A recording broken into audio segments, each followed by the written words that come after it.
좀 보겠습니다. 강화되는 공공성, 어려워지는 건축 심의 통과라고 되어 있는데 네, 우리가 재개발 절차를 좀 이해를 해야 돼요. 네, 너무나 많은 2년 동안 너무나 많은 규제들이 서울에 나와서 네, 이전의 투자 공식들이 다 무너졌어요. 그래서 네, 이제 새롭게 새로운 투자 공식으로 투자를 배워야 하는데 과거에는 확실한 재개발 지역, 입지가 좋은 재개발 지역을 선점해서 그걸 오랫동안 보유한 다음에 거기 새 아파트에 입주하면은 입주 시점부터 쭉 오르죠. 만약에 내가 이제 조합원 분양을 받았는데 예를 들어서 막 5억에 한 28평짜리를 받았다고 치면은 네, 그게 15억까지 올라가는데 6개월이 안 걸려요. 네, 예, 그래서 이렇게 재개발 투자를 하면은 상당히 어, 투자 그 뭐냐 수익을 많이 낼 수 있죠. 근데 시간을 많이 썼죠. 시간을 많이 썼는데 절차를 좀 보면은 재개발은 안전진단이라는 게 없죠. 예, 그런 게 없고 그리고 노후도가 충족이 되고 주민들이 동의만 하면은 이제 재개발을 할 수가 있는데 정비 기본 계획을 이제 해당 지자체에서 수립을 하죠. 수립을 하고 그다음에 정비 구역으로 지정이 되면은 그때 이제 딱 던져주는 겁니다. 서울시가 예를 들어서 이제 정비 구역 지정을 했어요. 모 구역을 그럼 이제 딱 던져주는 거예요. 그럼 이제 주민들이 의견을 나누겠죠. 뭐 이런저런 토론을 해가지고 한번 해보자 하면은 이제 추진위원회가 결성이 되는 거예요. 그래서 추진위원회가 결성이 되면은 이제 승인을 받고 그 다음에 이제 조합 설립 인가를 받는데 재건축은 이 조합 설립 인가 단계에서 지금 현재 전매 제한이 걸려요. 서울은.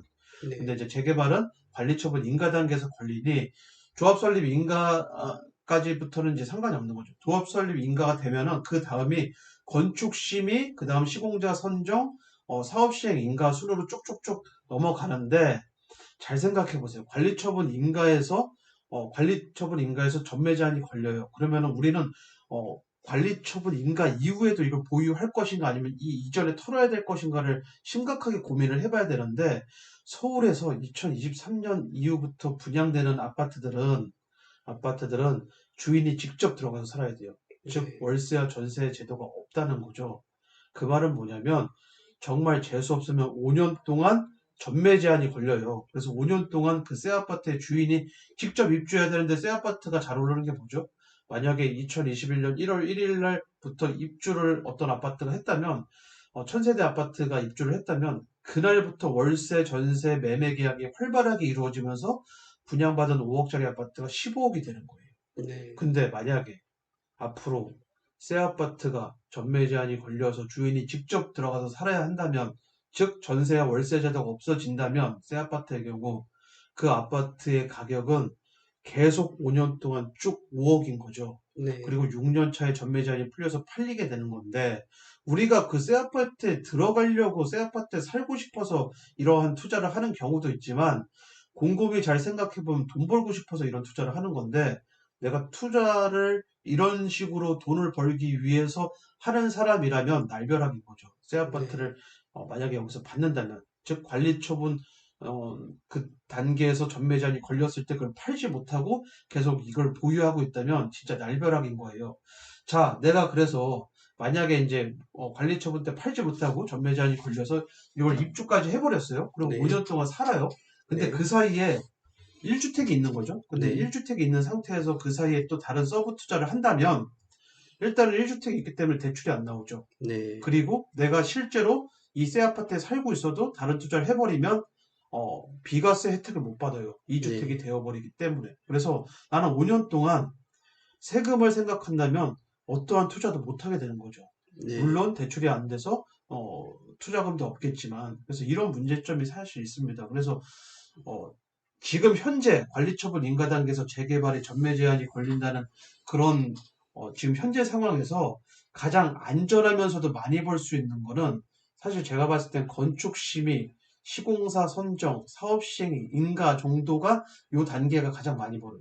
즉 조합 설립 인가되고 건축 심의가 임박했을 때 들어가거나 아니면 건축 심의 받고 시공사 선정이 임박했을 때 들어가거나 혹은 시공사 선정을 받고 사업 시행 인가가 임박했을 때 딱 들어가서 인가 받고 바로 파는 게 제가 볼 땐 가장 수익성은 좋지 않을까. 네, 근데 그렇습니다. 이제 1년 미만으로 보유하면 양도세가 상당히 많죠. 네, 그래서 그 시기를 조절하려면 사업시행 인가를 받고 관리처분 인가까지 2년이 걸릴 것인가, 1년이 걸릴 것인가, 1년 6개월이 걸릴 것인가, 그걸 이제 잘 계산을 해봐야 돼요. 그래서 저희 컨설팅 받고 매수하시는 분들은 절대로 초기 재개발 구역은 저희가 추천하지 않습니다. 왜냐? 네, 초기 재개발 구역은 여러 변수에 의해서 무너질 가능성이 높아요.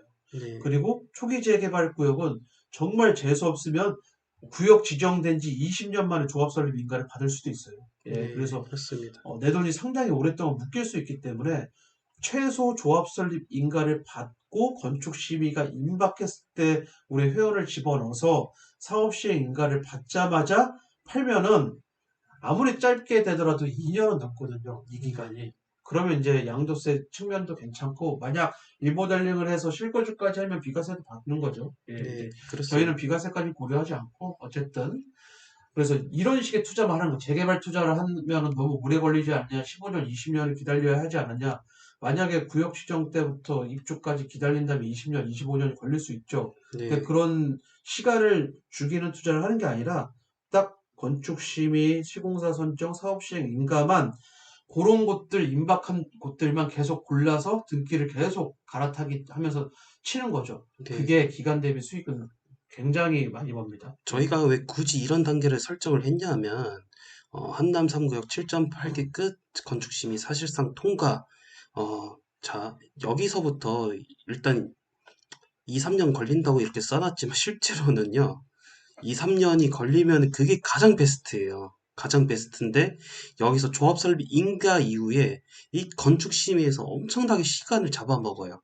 한남 3구역 같은 경우 7.8기, 그러니까는 8번째 서류를 넣고 나서야 결국엔 통과가 됐다 했는, 네, 그렇게 결과가 나왔죠. 여기서 시간이 엄청 많이 끌어요. 그러니까 2, 3년이 더 걸린다는 거죠. 이게, 예전에는 2, 3년 정도면은, 네, 좀 많이 걸린 거 그렇게 생각이 들 수도 있는데, 이제는 그 사업성 판단 이 기간 동안에 2, 3년 정도만 걸려도 다행이다 할 정도로 네, 너무 오래 걸립니다. 게다가 여기 추진위원회 승인 단계에서도 못 가고 무너지는 케이스가 굉장히 많습니다. 그거는 저희가 성남 재개발 그 파트에서